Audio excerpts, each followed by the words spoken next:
The St. Louis Cardinals are back to their winning ways after losing just one game as they take the series against the Milwaukee Brewers with a 4-3 win, breaking down the one loss in the last 19 games as well as the winner to clinch the series against the Milwaukee Brewers, highlighting Dylan Carlson and the Cardinal bullpen on today's episode of Locked On Cardinals.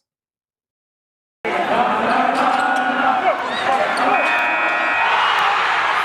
are Locked On Cardinals, your daily St. Louis Cardinals podcast, part of the Locked On Podcast Network, your team every day.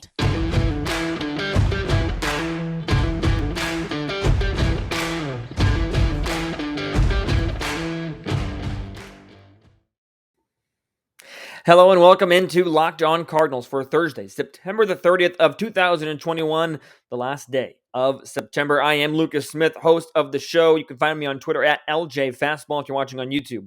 That is right there. You can also follow the show on Twitter and Instagram at LO_Cardinals.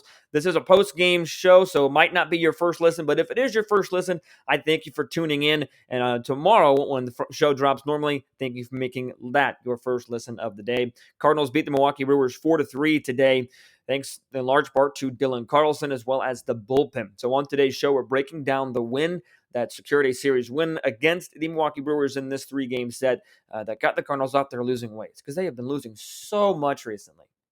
Not really. They only lost on Wednesday for the first time in 18 games. At that point, now they've only lost one for their last 19. Still a pretty solid record as they go into this weekend series against the Cubs to finish up the regular season. We'll talk about yesterday's game, but we're going to start with today's game as it was the Dylan Carlson show, largely. Because he hit 2 home runs in today's ball game. We are brought to you today by Get Upside. I'll tell you about them just a little bit later on.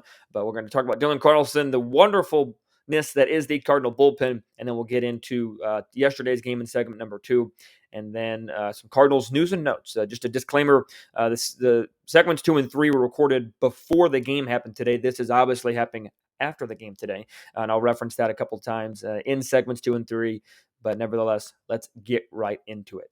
I've been one that has been of the opinion that this Cardinal outfield is dynamic. This Cardinal outfield has a chance to be one of the best in the major leagues.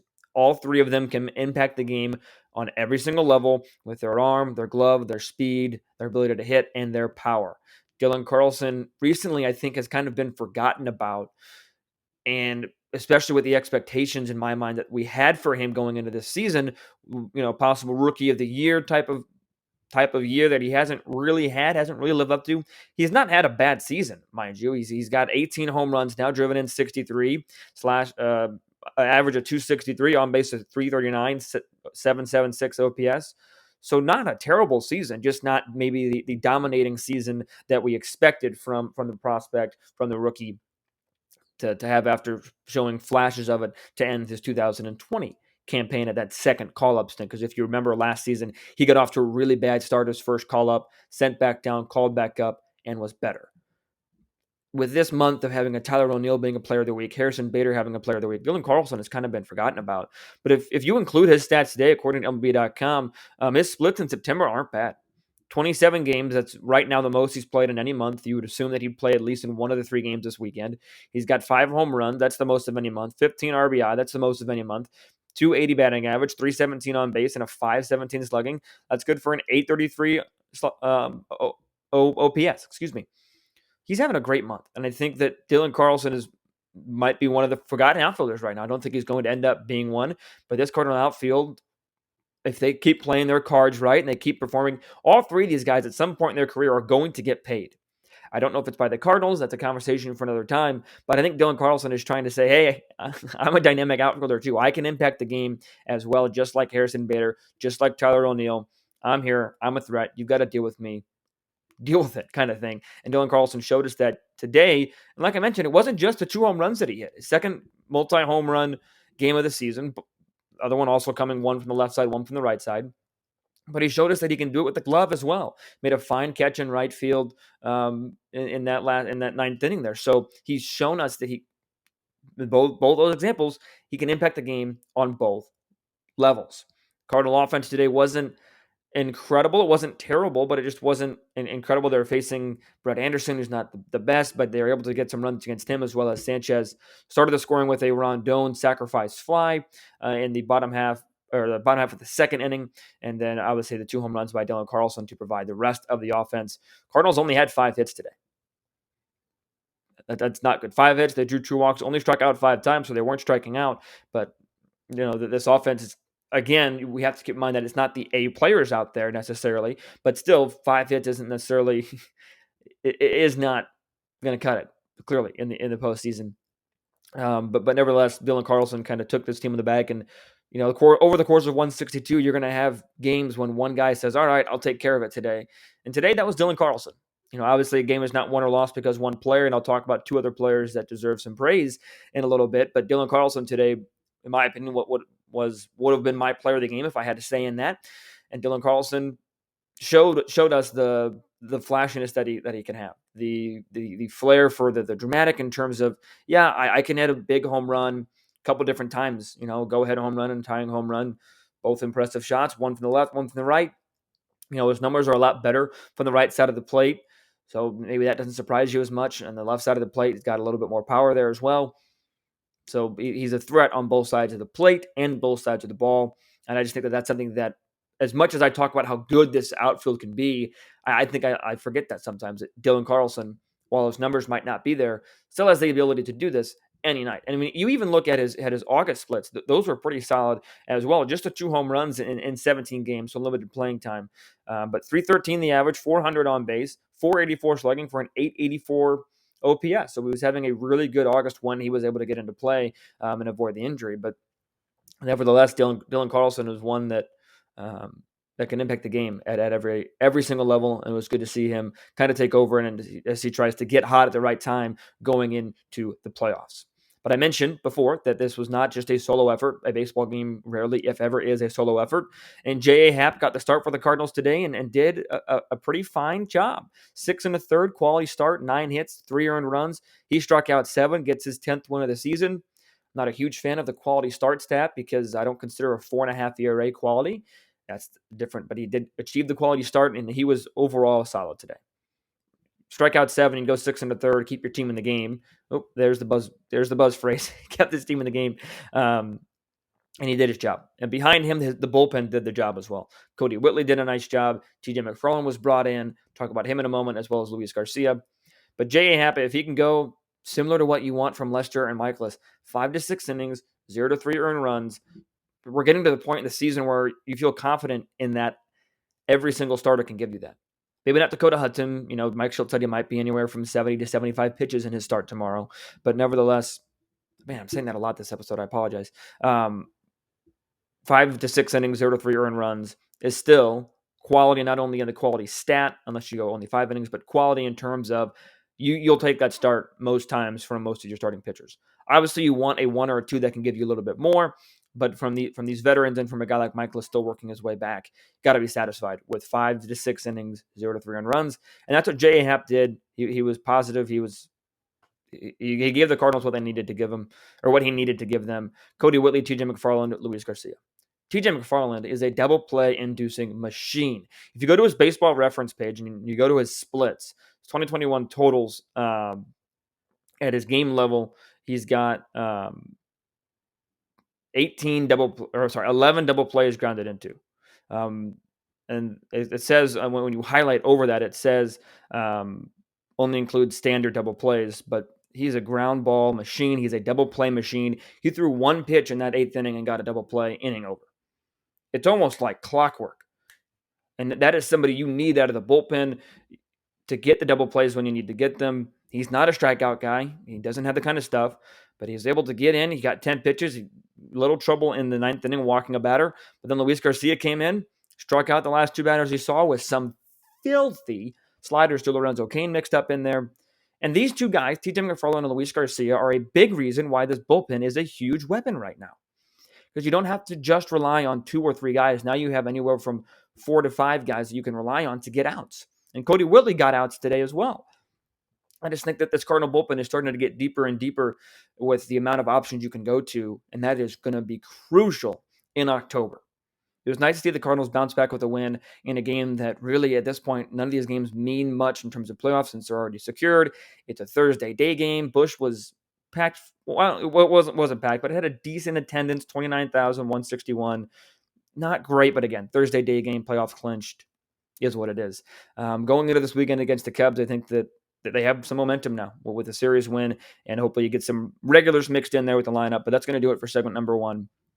Very positive game for the St. Louis Cardinals. Dylan Carlson took over, and we got to see the best of TJ McFarland and Luis Garcia. Segment two coming up. I'm going to be talking about yesterday's loss, and while it was a loss, you can still take some positives. Segment three is some news and notes about the Cardinals.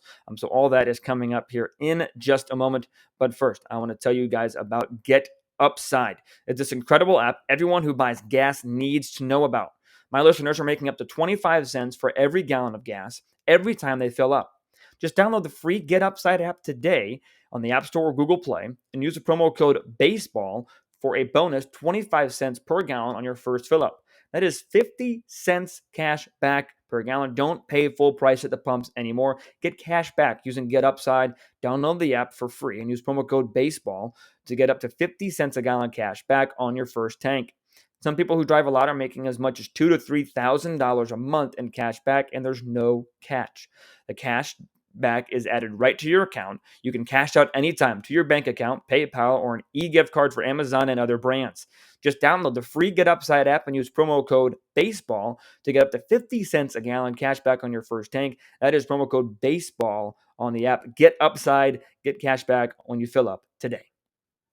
What's up, everybody? Time to talk about Wednesday's game here on Locked On Cardinals, as the losing streak did come to an end yesterday. As another reminder, I am recording this before Thursday's game, so I'm not sure if another winning streak has started or if the winning streak is up to 2. I'm not sure. So, I talked about that in the first segment because I'm going to splice some things together here. But we'll go ahead and talk about Wednesday's loss. That still felt somewhat positive, especially from a pitching staff perspective overall. But offense obviously left a lot to be desired from the Cardinals standpoint. If you missed it, Cardinals fell 4-0 to the Milwaukee Brewers at home.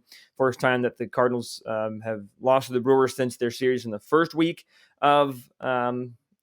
of September, because they swept the Brewers last week in Milwaukee, so the Brewers were not able to celebrate in front of the St. Louis Cardinals for winning the division as the Brewers clinched it on Sunday. But the Cardinals do fall. Offense is only able to muster up 3 hits. So we're going to talk about the offense and the pitching staff. We're going to start with the pitching staff. We're going to start with Miles Mikolas and talking about him, because despite him getting the loss, his third loss of the season, as he goes 5 2/3 of an inning, gives up 7 hits, 3 earned runs, a walk, struck out 7. So his final line wasn't terrible. I thought that he looked a lot better last night than he has in a while.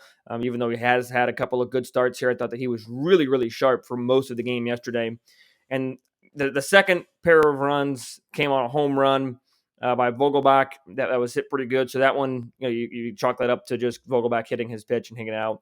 First inning, the runners advanced on a wild pitch or pass ball to Andrew Knizner that, kind of got crossed up. It was called a wild pitch. Knizner probably should have caught it. Obviously, it seemed to be crossed up as Knizner went down this way. If you're watching on YouTube, you can see me go down this way as the ball sailed up and over his head. And the next batter grounded out, forcing in a run. In the first inning, that's a tough way to start from a pitching perspective. Obviously, didn't help himself by giving up 2 singles in a row after the first out. So obviously, he put those runners on with hits. But first inning was kind of a weird, odd run. And then obviously the 2 late were via the home run. So you get a little bit more credit there. I thought Mikolas looked really good. And as I've talked about it, the Cardinals are going to make it past the wildcard game, which Adam Wainwright today was announced as the starter for that game for St. Louis. I'll get that when I get into the news and notes section of this podcast. If the Cardinals are going to be able to make it past the Dodgers or Giants, whoever they play, Miles Mikolas is going to be a big part of this rotation. You would think that he would line up to start Game 1 of the National League Division Series, or at least Game 2, because Wainwright might not be rested until the Cardinal. You might want to get Wainwright back home anyways for Game 3 of that division series. But Miles Mikolas is going to play an important role. And all Mikolas has done is improve start to start since September. That's all I asked of him. That's all I talked about on the show on previewing this series on Monday and Tuesday was Mikolas just needs to keep showing the improvement. And Mikolas did that. Final line wasn't where he wanted it to be. He was pulled after 5 2/3 of an inning, gave up 3 earned runs. But again, if Miles Michaelis is going to be what Miles Michaelis can do, that's getting quick outs, going deeper into games than he has been. But he had a pretty good pitch count going into that sixth inning, just ran into some trouble in the form of Christian Yelich and Daniel Vogelbach. But Michaelis, when he's right, he might rack up 6-7 strikeouts is probably his max, but he's going to get ground ball outs. He got some ground ball outs. When you look at his line yesterday, it was overall very solid. He got 4 ground outs to 2 flyouts, and you mix in 7 strikeouts in there as well for the outs that he got. That's overall very solid. A solid start from Miles Michaelis. I was impressed and overall satisfied. Obviously, you'd like to see him go a little bit deeper, not give up 3 earned runs. But overall, I was very satisfied with Michaelis, especially since he hasn't shown the ability yet to be back all the way to his 2018 self. He flashed it a little bit a couple starts ago. Hopefully, if the Cardinals are able to make it past the wildcard game and Michaelis gets a start, he's able to show that again and show his ace stuff. Because when he's right, he's really fun, in my perspective, to watch because I love those kind of pitchers that just miss barrels. Obviously, he ran into one in the 6th inning that I've talked about. But when Michaelis is right, he might get 6-7 strikeouts, but most of the time he's just going to miss barrels, induce weak, soft contact. And that's exactly what Michaelis was able to do yesterday. I thought that he was solid for the most part. And all in all, if you get 6 innings and less than 3 earned runs from Michaelis, most of the time you're going to be very, very satisfied from Miles Michaelis' perspectives. And so that's all all you can ask for, in my opinion, of Michaelis was his start yesterday. After him, Andrew Miller struggled, gave up a long home run to Pena. He did strike out 3 in an inning and a third. Inning and a third of work for Miller. Did not allow his inherited runner to score there in that 6th inning. Miller just seems it doesn't have the same bite on his stuff, not as lively as it has been in years and seasons past, and showing age a little bit. And he's been overall mostly solid for the St. Louis Cardinals. Not too many complaints for Miller, but we'll see what he goes to. But what we really want to talk about is Jack Flaherty. So he gets a bullpen inning. Yes, Jack Flaherty came in the bullpen, or came out of the bullpen, I should say. And it's a weird thing to say because Flaherty, not a bullpen arm generally in his career, but got an inning, gave up a hit, a walk, and a strikeout, and he was able to work out of a jam. 2 runners on, kept the score where it was, scoreless inning. And Flaherty can be a weapon out of that bullpen, especially in October when starters are going to have a little bit of a shorter leash. In some cases, a lot shorter of a leash. Like in one game playoff, even though Wainwright's going to be the starter, I still think that the leash needs to be short, even for a veteran like Adam Wainwright. So having a guy like Flaherty that can go 2, 3, 4 innings after that, if you do need a quick hook, that's a huge plus. Not a lot of people have a Jack Flaherty coming out of their bullpen. That's a huge weapon to have. I'd like to see him get stretched out a little bit more throughout these next 4 games the Cardinals have left. 1 with Milwaukee today, that happened today, and then 3 with Chicago this weekend. I'd like to see Flaherty get stretched out a little bit more so you can prep him for a 2, 3, 4, 5, maybe 5 inning appearance in the playoffs if needed. But just getting him his work is going to be the biggest thing. And he got his work in last night. Looked sharp overall for the most part. Obviously, like I said, a couple base runners, was able to pitch out of it. Got 17 pitches in, 9 for strikes and 1 strikeout. Flaherty can be a weapon in this bullpen. I would love to see Flaherty and Hudson be the first 2 out of the pen in the wildcard game should Wainwright need a quick hook. Should Wainwright only give you 3, 4 innings, I'd like to see Dakota Hudson and Jack Flaherty be the first 2 out of that bullpen. I just think that because of the situations that they're coming into after being hurt for so long and trying to work their way back, those 2 will probably be the most apt to pitch in that situation as a normal starter. Because I think both of them should make the postseason roster, without a doubt, in my opinion. But I don't think you're going to have Miles Michaelis, John Lester, or J.A. Happ come out of the bullpen. I think you're going to have Dakota Hudson or Jack Flaherty.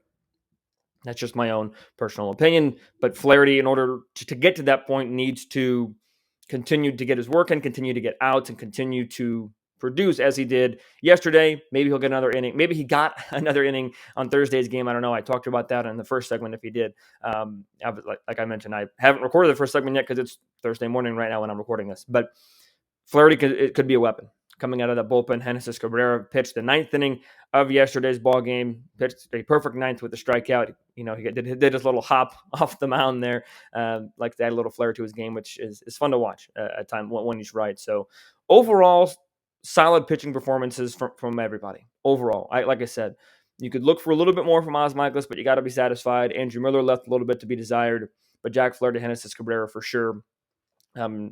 Checked off, got a scoreless outing under their belts, looked pretty good. That's all you can ask for. It was the offense that really left a lot to be desired in yesterday's game. And it's so ironic because the winning streak, even during the month of September, the offense was what was carrying this team. They were the catalyst of the winning streak. Obviously, a ton of things have to go right for a 17-game winning streak to occur. But for the Cardinals, in my opinion, that biggest thing was the offense. You have Harrison Bader, Tyler O'Neill, Paul Goldschmidt, Nolan Arenado, all swinging a very hot bat at the same time, which is not something we have seen this season by that group of players. We just haven't yet. And the Cardinals were finally able to get that going for a couple weeks, and it was a joy to watch. I'm not saying 17 winning streaks are going to become the norm for this team, but if you can even get 2 out of those 4 hitting at the same time, then that adds so much to this lineup that on paper might not be the most deadly, but when you look at the results, they've been extremely deadly. And yesterday, they just weren't able to get anything going. That Milwaukee starter, Adrian Hauser, continues to just baffle the Cardinals. He only went 5 innings through 67 pitches, but Brewers have a playoff spot clinched. They got Hauser's work, 3 hits, 2 walks, just 1 strikeout.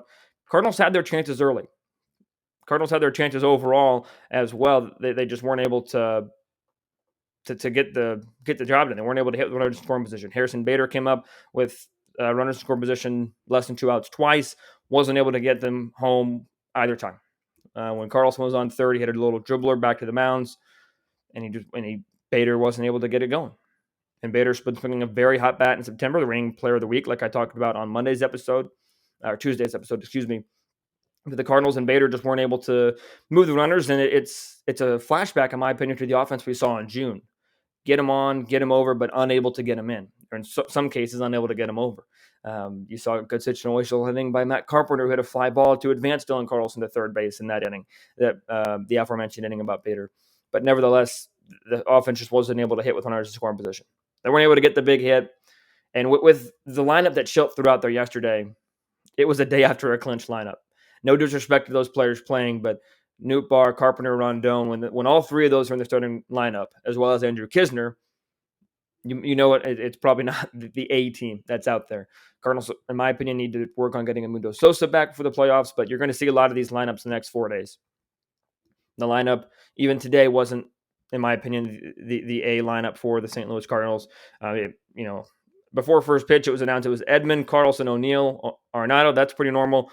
DeYoung still starting for Sosa, and then Rondon is in right field. Carpenter's playing first base, and Kisner's catching with Happ on the bump. So even 2 days after the clinch, you don't see a completely normal lineup just yet.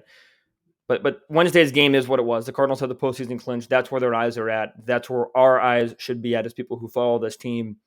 Yes, still try and win every game, to an extent. You don't want to push guys beyond their limits right now because the playoffs are already secured.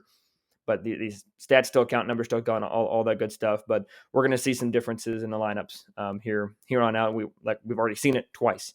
Lineups are a little bit different, and you get a little bit more bench time from those players. But all in all, an unsatisfying game because it was a loss, and that we saw the offense struggle like we haven't seen them struggle in a very long time. Obviously, 0 runs and 3 hits in 9 innings. Is struggling, and the Cardinals have not been shut out in a very long time. Their 16th time getting shut out this season. But this was the June offense, in my opinion. That's how they looked yesterday. They looked like they did back in June. But it is what it is at a certain point. And like I said, October's secured, so that's where the Cardinals are going right now. We'll take a last break of the show, and then I'm going to talk about some news and notes, talk about Wainwright getting the start, as well as who for the Cardinals are going to the Arizona Fall League and what we can see from these players that are going to the Arizona Fall League. But first, I got to tell you about 2 wonderful sponsors. The first one is BetOnline.ag. Football season is going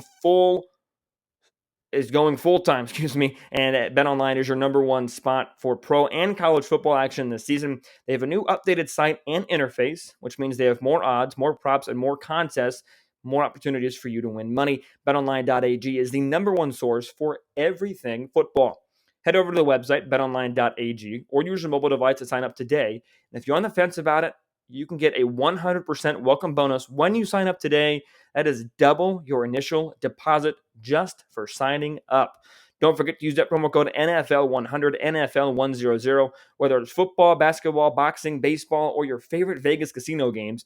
Don't wait and take advantage of all the amazing offers for the 2021 season. BetOnline is the fastest and easiest way to bet on all your favorite sports, so go ahead and bet today. BetOnline, your online sportsbook experts. This episode is also brought to you in part by Rock Auto. With the ever-increasing numbers of makes and models, it's impossible for your local chain auto parts store to stock all the parts you need. Why endure often pointless questioning or intimidating questioning while somebody behind the counter looks at their database to get the parts they happen to have? You have access to more parts on your phone, on your computer with rockauto.com. You can save time and money by going to rockauto.com. They are a family business and have been serving customers online for over 20 years. They have reliably low prices for each and every customer, and they have everything you could possibly need: motor oil, tail lamps, brake parts, new carpet. You name it, they've got it. Go explore their easy-to-use website today to find the solution to your auto part needs. RockAuto.com right now, and in their How Did You Hear About Us box, be sure to mention Locked On so that they know that we sent you. Amazing selection, reliably low prices, all the parts your car will ever need. RockAuto.com. It was announced before the game today that Adam Wainwright's going to be starting for some reason my head went the All-Star game, but he will not be starting the All-Star game. He's starting the wild card game for the Cardinals, and it was that was just delay of the inevitable. He was, once the Cardinals had it clinched, you pretty much knew that they were going to maneuver the rotation to get Wainwright to start that game. This weekend, it's going to be Dakota Hudson, John Lester, and Jake Woodford Friday, Saturday, Sunday for the regular season finale. So Dakota Hudson is getting a start on Friday. So maybe he stays a starter in the postseason. Maybe he's still, like I mentioned, that first one out of the bullpen on the wild card game. But either way, he will get a start on Friday. That is according to Katie Wu, tweeting it out last night. Dakota Hudson tomorrow, John Lester Saturday, Jake Woodford on Sunday. But like I said, we all knew that it was going to be Adam Wainwright starting, and he should be starting. I know it's on the road. I know it's against the Dodgers. Adam Wainwright is the 100% right choice to start against any team that the Cardinals are playing, even if it happens to be the Giants, which it's trending towards the Dodgers based on how the NL West is going. But Wainwright's going to get that start. Wainwright pitched very well against the Dodgers again when Albert Pujols was in town on the most recent series on Wednesday, September 8th. He pitched okay against the Giants. But like I said, there was no other choice for Mike Schill to make that. It was going to be Adam Wainwright. Unless you needed him to pitch on the last day to clinch a postseason spot, you got to maneuver it to get Adam Wainwright to start. It's exactly what he's going to do. Wainwright has made his final regular season start, so his regular season numbers are final. A wonderful, fantastic season it was for Mr. Wainwright. But let's talk about the Arizona Fall League, because the Arizona Fall League is where a lot of prospects go to work on their game and to kind of fine-tune their game. And the Cardinals announced a list of players that they're sending to the Arizona Fall League. It's a list of 8 players. Jordan Hicks is kind of the main guy that is going, headliner guy, I guess, for the St. Louis Cardinals. He is rehabbing his way back. He will also be joined by Lars Nootbaar, Nolan Gorman, Zach Thompson, Brendan Donovan, Andre Palante, Jake Walsh, and Juan Yepes. Those are all the 8 players that will be going to the AFL for the St. Louis Cardinals. They will be playing for the Glendale Desert Dogs, and they will consist of players from the rosters of White Sox, Astros, Angels, Dodgers organization. This is all according to an article by Zachary Silver, the wonderful Cardinals beat writer at MLB.com. All these players I would love to see more out of. I want to see how Jordan Hicks is doing in his rehab beyond just an inning or 2 in Memphis.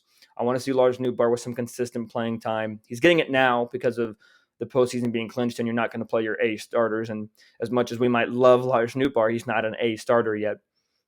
But nevertheless, I think that the Arizona Fall League is fun to watch a lot of the times. I love watching that in the offseason because you get to see players, the stars of tomorrow a lot of times, or people who are, almost there. I remember seeing Gary Sanchez for the first time in the Arizona Fall League.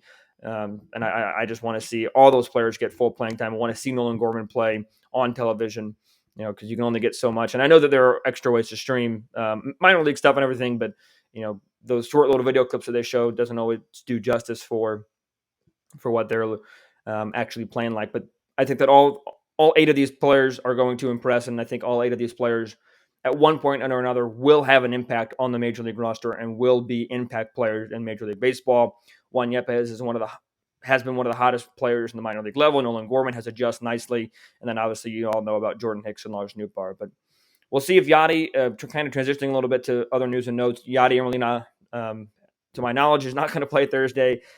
Still nursing a sore right shoulder. So he's hasn't played the entire Milwaukee series.